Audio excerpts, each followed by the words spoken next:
Welcome back to another episode of the Four Nerds by Nerds Mandalorian Minute. I am your host, Josh, and with me, as always, is my Mandalorian amigo, Ben. Hi. What's up, buddy? What's going on, brother? How's it going? Oh, good. Took a ride through the country today. It was beautifully snowy. Nice. Almost died on the highway. Took a ride to work today. No, yeah, that sucks. Yeah, it was miserable. I'm sure it was. Was it still snowing when you went to work? No. Yeah, for all of you that don't know, we live in the Northeast, so winter is upon us. Christmas starts now. And it sucks. It was yeah, a lot of people in my area lost a ton of power except for me. Yeah. Do you have any power? Yeah, I did work last night, and there was a lot of trees down. Oh yeah. Yep. All right.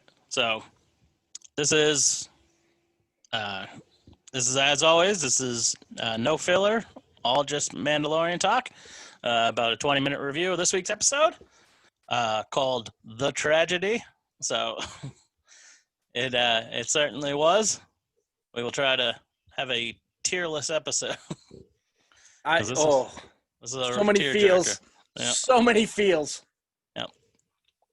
We start off, seemingly as always, Mando in outer space. Mando and Grogu. We can't call him Baby Yoda anymore. We can call him the asset if we want. Yeah, we're still gonna call him Baby Yoda at the end in our ranking system, but Yes, we are. Mando wants Grogu to practice using the Force, and he does. He gets that ball again, and then thinks Mando's mad at him when he explodes in celebration. Yeah, he did. He's like, "No, it's okay. It's okay." Yeah, I'm not mad at you. I thought that kid was going to throw that thing through his forehead. He was like, "Meow." He dropped it real quick and said, "Fuck, what did I do?" They arrive on Typhon, the planet that Ahsoka told them to go to look for the Jedi Temple, which, I mean, this episode just goes straight towards everything. There's no bullshit in this episode. No, it was on track because it was the shortest episode made. Yeah. So they just jam-packed all the story they could to move it along. Yeah, they not only they enter the atmosphere, they immediately see the Jedi Temple. They're like, all right, can't land right there.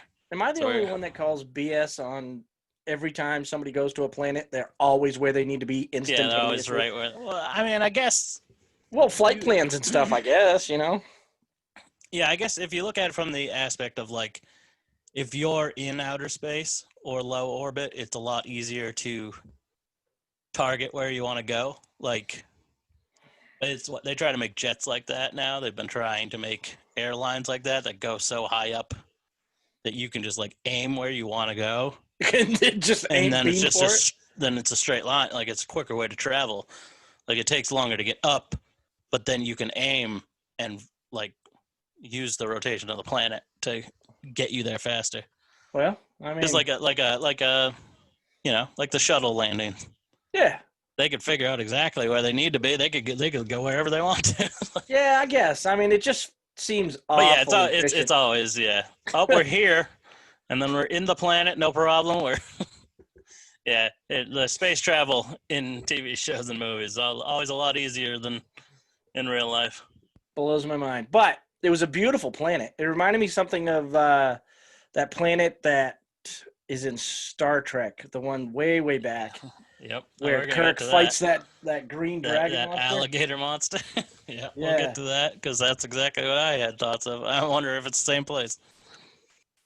They can't land at the temple, so they land elsewhere and jetpack in, which that was fun. Baby Yoda was loving it. They get to the Seeing Stone, which is at the top of this mountain, and it's supposed to activate when Grogu, like, reaches out to the Force.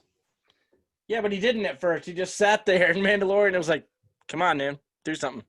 Yeah, he thought it would, like, maybe there was a switch or something. Like, you just had to do something because he doesn't understand how the Force works. And then, mind-blowingly, I couldn't believe it. I could believe it a little bit because it did get a little spoiled for me online. I was trying not to see spoilers. Um, but as he's looking for something to activate the Seeing Stone, So I know what you're about to say, and I gasped. yeah, Slave One comes flying into the planet. Couldn't believe it. Couldn't believe he still had the ship. It must have been just sitting there dusty until he found his way out of that Sarlacc pit. Yeah. I mean, I'm surprised it was, but I was like, oh my god, that's Boba Fett's ship. Holy shit. And as Mando turns around to be like, fuck this, we gotta get out of here, Baby Yoda, or Grogu, is reaching out with the Force. There's this like blue aura shooting around him and up into the sky. Yep. Mando tries to get him, but the Force just keeps pushing him back. So he's like, all right, let me buy some time here. So I how many times does he have to get thrown across the stones to make the decision that that's not going to work? Yeah, I literally have that in my notes. He tries it, gets pushed back, kind of, tries it again and gets flung back, and then later he tries it again and gets thrown back again, and he just doesn't get it. We're not talking about the brightest in the bunch when it comes to the Mandalorian. He can fight. He's brutal. He's not very smart. Yeah, he isn't very smart. So Mando goes down. He's trying to get like the jump on Boba Fett, but he gets under fire. He comes face to face with Boba Fett. Boba Fett's like, I'm here for the armor. And Mando's basically like, Jesus Christ, everybody wants my armor. Like, if you want it, like, we're going to have to do this some other time. Like, I'll just kill you for it. That's when we find out that the sniper from season 1 that he had left for dead in the desert is AKA Mulan. Is that who plays Mulan? She played Mulan in the original series, in the original cartoon. In the original movie? Yeah. I know her from something else. I think she's in Arrow as well. No. She's in or Agents of S.H.I.E.L.D.? Yeah, she's Agent May. Yeah. Agent. She's been around a long time. She was in ER. She was in a lot of stuff. I love her. She's fucking phenomenal. Yeah, so Boba Fett rescued her in the desert. That's who we saw rescuing her at the end of that episode. Which they led us to believe that because of those spurs that he was wearing. So no shocker there, but awesome tie-in. And she's like, put your weapons down, because I'll kill the child before, like, even if you kill Boba Fett, I'll kill this kid. And it's like, if the Force was pushing him back, I'm pretty sure it would stop that blaster around. Oh, that blaster bolt would not penetrate. I don't think so. Yeah. So, but I mean, not like any of them knew that, so no, better safe than sorry. It would have been nice to see her try and see it ricochet across the rocks or something. Boba Fett's a little nicer than I expected him to be. He's very honorable. He is, but I feel like she was telling him what to do, even though he saved her life. I guess that was more just like communication. Yeah. Because it wasn't like she was being bossy or anything. But he's like, look, you have my armor. It was my dad's armor. I want it. Like, and he's like, well, are you a Mandalorian? And he's like, I don't worry about anything but myself. Like, I'm not part of anything. Like, just give me my shit. And he's like, well, that's Mandalorian, like, armor. Like, you can't have it if you're not Mandalorian. And which that threw me too. Like, I never assumed that Jango Fett's armor was just like painted to become Boba Fett's armor. Like, the helmet is like shaped differently and stuff. I don't remember that happening either. He's like, oh, it was my dad's. Maybe it was his secondary armor. Maybe he had two armors, because Jango Fett's armor really looked like it was made out of best steel as well. Because it's like, what are you going to, like, are you saying like that's his ship too, and they just painted that as well? That was definitely his ship. No, I mean, was that like, is the Slave One Jango Fett's ship, and he just painted it? Yeah. Yep. Yeah, because back on the episode 2. Yeah, I know he has that ship, but I mean, he has Mandalorian armor as well. So like, he just took his dad's. He just took his dad's ship. I don't know about the armor or how that works, but he definitely took his dad's ship. Their conversation is interrupted by the arrival of stormtroopers. Dropships come down, and it's a 3-1 firefight against the stormtroopers. Mando's like, fuck this, I gotta get back to that kid. So he's running up. The other two are fighting stormtroopers left and right, which I think this episode was directed by Robert Rodriguez, I believe. Potentially. But these scenes really did not feel like Star Wars. I don't know what it was. I feel like the production value at that point dropped, where they're fighting the stormtroopers. I didn't think it was bad with the stormtroopers. It's not bad. It just didn't really look like Star Wars. No, it didn't. It was something about the angles or the pacing of it. I don't know what it was, but it just it was weird, like sci-fi almost, like upwards angles. Yeah, and stuff. It looked a lot like that episode of Star Trek, where they're just out in the desert. That's what I'm saying. And that boulder thing is bullshit. It's like people were like, "Oh, is this a nod to Indiana Jones?" I'm like, "That's what I said." It's a nod to stormtroopers being fucking stupid because none of them got out of the way. It's coming at you. Just move. Listen, if you listen to Jango or Boba Fett, he's not the smartest man in the world either. And all of these, I'm gonna go with these are all clones, and he was tearing through clones that look like his dad or himself. So yeah, the whole time I'm sitting there going, "Oh." I think by this time, shit on the stormtroopers were mostly just people. They weren't clone army anymore. Well, I like to think him just fucking tearing through stormtroopers with that stick. Apparently, that's a real Kiwi because he's New Zealand. He's from New Zealand in real life. He's Kiwi. Yeah. What is his name? I know his name too. I'd have to look it up. Yeah, Timaware Morrison. There you go. Is from New Zealand. Oh. And without the spike on the end of that's a real New Zealand weapon. Is that I see when I was watching him fight with that, I thought it was a Sand People's weapon. Yeah, it's a Tusken Raider weapon. Yeah. But in real life, that tool is a weapon of the natives of New Zealand. That's awesome. All I could fucking think is from the first episode of season 2, where they show Tusken Raiders using that to pick the teeth of banthas. So all I could think is he's just beating the shit out of people with a bantha toothbrush. It's a multi-purpose weapon. Yeah, apparently, because he was cracking fucking skulls with that thing. He was busting the helmets wide open. Yeah, it was crazy.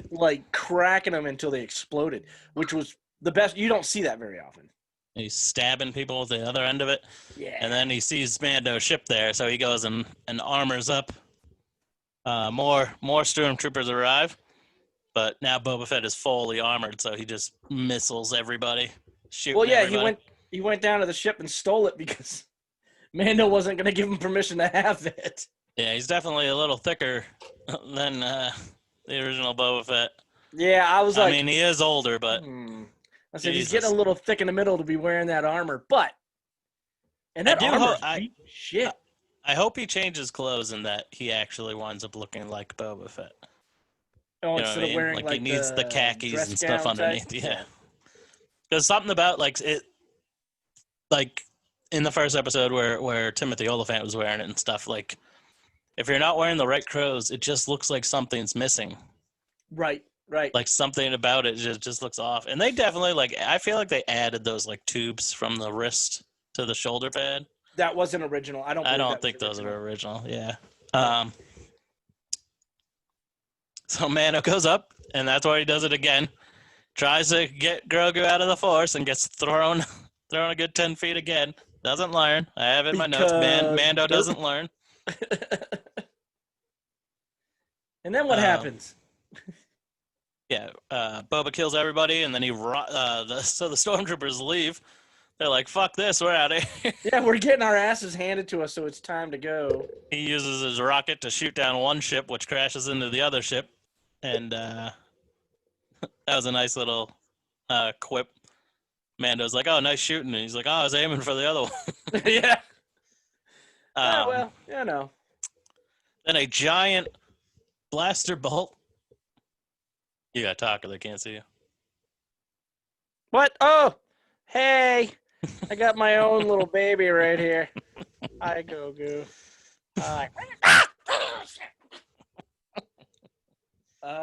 He didn't like that. Giant blaster bolt comes down from an Imperial starship and blows up the Razor Crest.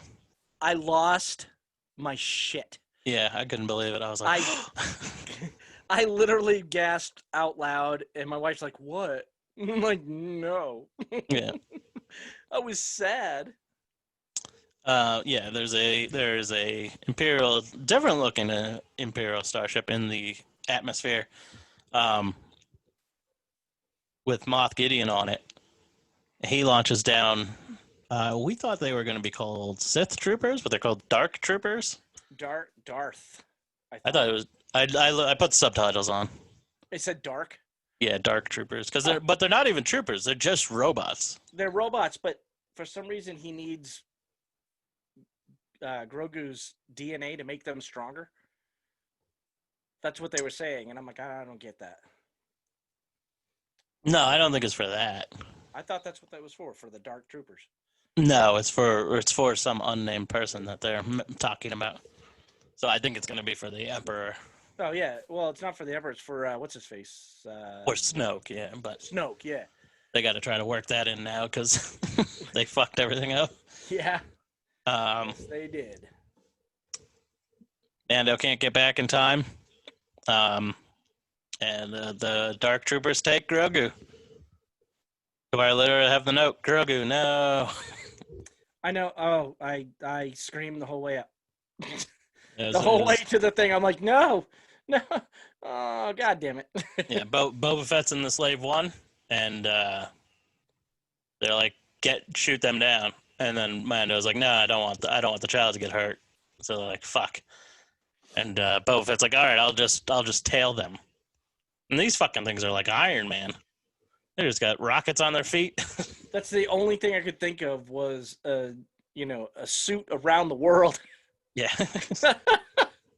Oh my gosh, shit. But they're very, very Darth Vader-ish. Yeah. Yeah, in the face, yeah. Yeah, they got that Vader snorkel type mask, and they're all black. Yeah, red eyes. And red eyes. Red Eye is evil, right? Yeah. Boba Fett's like, I'll tail him from a distance, and then he like starts to get into the clouds and sees an Imperial starship, and it's like, oh fuck, like they're back. Why are they here? They're not supposed to exist anymore. Well, guess what, buddy? So he has to turn away. We see Mando go through the wreckage of the Razor Crest. He finds the ball. He also finds the Beskar spear, which we didn't talk about this last week. I saw this online that said that Mando will probably use that to fight Gideon with the Darksaber. Sooner or later, yeah. Because lightsabers can't cut through Beskar, so... Right. So he's going to need it. Yeah. But is he good with a spear? We don't know. I mean... He's good with a blaster. He's going to get good. He's going to have to. Because I got a feeling that Moff Gideon is a wizard with that sword. Maybe. I mean, that's also the thing. We haven't seen him use it. So for all we know, he's shit with that thing. It could be. So Mando is like talking to Boba Fett, and he's like, I guess our deal's done. Because he shows them his like digital ID he had imprinted in the armor. He's like, you can see right here, like, this is mine. And before me, it belonged to my father. And Mando, like, you can't read what it says, but Mando can read what it says because it's in whatever Star Wars language there is. That Jango Fett was a foundling, which is Mando was a foundling as well. Right, but that's rewriting the history because that's not what his story was originally. They've rewritten Jango's history for this show. Yeah, well, I don't think they said where he came from in the movie, and they had already erased all the expanded universe shit from the novels and comics and stuff anyway, so But yeah, since Mando's a change, I keep wanting to say changeling. I hear that coming out of you. I do. He's a foundling, so he's like, all right. Well, since technically he's a Mandalorian, then this belongs to you. So our debt's clear. And Boba Fett's like, no, like I told you if I'd help you get the child back if you gave me the armor. So I'm with you until you get that baby back. So then they go cruising in the fucking Slave One. That's the best part. They roll back to Cara Dune, and because now she's a law lady, and he's like, I need to know where Bill Burr's character from season 1 is. Right, and she's like, well, I can't do that for you. Yeah, and he's like, well, they took the baby, so like, don't get all high and mighty with me now. Like, right. And she's like, all right, he's here. He's serving 50 years basically for what you got him stuck with. Yeah, so apparently you can't threaten the baby or everybody's just, no holds barred. We're just going to go do it. So we're going to get I'm sure we're going to get a ragtag team here. Yeah, the Suicide Squad for Star Wars. Yeah. I mean, I'm sure they'll get fucking Timothy Olyphant in on this and everything. I'm wondering if, will they get Ahsoka in on this? I hope so because, sorry, I know I made a mess of things a while back, but I don't mind her as the character, and I want to see her again. I mean, he could really guilt trip her into that. Yeah. Be like, if you had fucking trained him, he wouldn't have gotten kidnapped. Yeah. So last thing we see is we're on board the Imperial Starship. They're in hyperspeed. This is the part I was telling you about where the graphics were shit. What didn't you like? The hyperspeed itself? No, the hyperspeed was fine, but when Moff Gideon was walking across the bridge of his ship to go, he did a very dramatic turn. It wasn't just that. He flailed that cape when he turned. It was so reminiscent of everything that was sci-fi graphics of the 90s, and I'm like, ugh, it was so horrible. I mean, even the quality of the graphics turned to shit right there for me. I was like, ugh. Yeah. I didn't think most of the Slave 1 looked very good. I thought that looked a little TV graphic-y. See, it wasn't bad because it was off in the distance, but this is on the bridge, up front, very 1997 Star Trek. Yeah. It was bad. I just didn't like it. But the scene coming up next was fucking phenomenal. Yeah, he goes into a prison room where Grogu's being held, and he is force choking the shit out of a couple of stormtroopers. I got in an argument on Twitter about this. Someone was like, well, he could be a Sith. And it's like, force choke is not a Sith thing. Force choke is a everybody thing. Jedis just don't use it because it's inhumane. Yeah, right? It's not in their nature. It's an evil thing to do to somebody. So that's why the evil people do it. But we already know that Grogu does this because he did it to what's-her-face there when they were arm wrestling. Yeah, he's untrained, so he doesn't know. He's just protecting himself. And he uses his emotions. Yeah. So he gets worn out. He gets tired. Moff Gideon rolls up. He's like, oh, that makes you so sleepy, doesn't it? And he whips out the Darksaber. And he's like, you ever used one of these? And Grogu's kind of trying to push it away with the Force. And he's like, no, you're not big enough for this yet. And then he has some restraints thrown on Grogu as he passes out. Right. And they're saying that at that point, Grogu recognized that sword. So he knows what the Darksaber is, and he's had some dealings with it in the past. Yeah.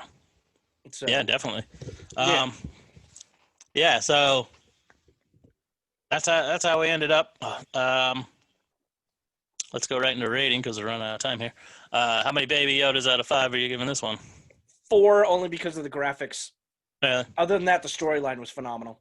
I'll give it 5 just because it's too much epic shit happened. I did have problems with it, but storyline and pacing wise, it was full. Yeah, number one, all hands on deck. A lot of big names, a lot of stuff came up. So yeah, I'm pretty excited about the storyline. It was fantastic. They moved it along. I know where it's going now, and they set up shit for season 3, season 4. They set up we a only lot have of 2 stuff. episodes left, so. Right. Yeah, so I'm curious to see where this goes. Yeah. So that's it. Let us know how many Baby Yodas out of 5 you give this episode. You can follow us on Twitter, FNBN Podcast. You can follow us on Facebook and Instagram, FNBN, the number 4 and the letter U. Email our show, FNBN, the number 4 and letter U, at gmail.com. You like this shirt? Love it. There's our friends over at They're Terrified and Tipsy. You can buy this on their TeePublic page, or you can buy it on our TeePublic page. Ben, what's our TeePublic page? TeePublic is teepublic.com/FNBN. Click on the link, find all our great swag. Buy it up. Yeah, we have lots of cool stuff on our page, and we have a lot of our friends' podcasts on our page too. So anything you buy on our page for them, they get all the money. We just get a little bump back from the company itself. So we're not taking any money out of their pockets. We're just trying to help them out. Absolutely. And it's Christmas time, so buy your sweetie a sweatshirt. Yeah. Everybody needs to be warm. My lady wears this to bed most nights. So. All right. So we will be back next week for the second to last episode of the season. I'm getting psyched. Yeah, I'm Josh. I am Ben. And this has been your Mandalorian Minute. Wow. Stay nerdy, my friends. Bye-bye.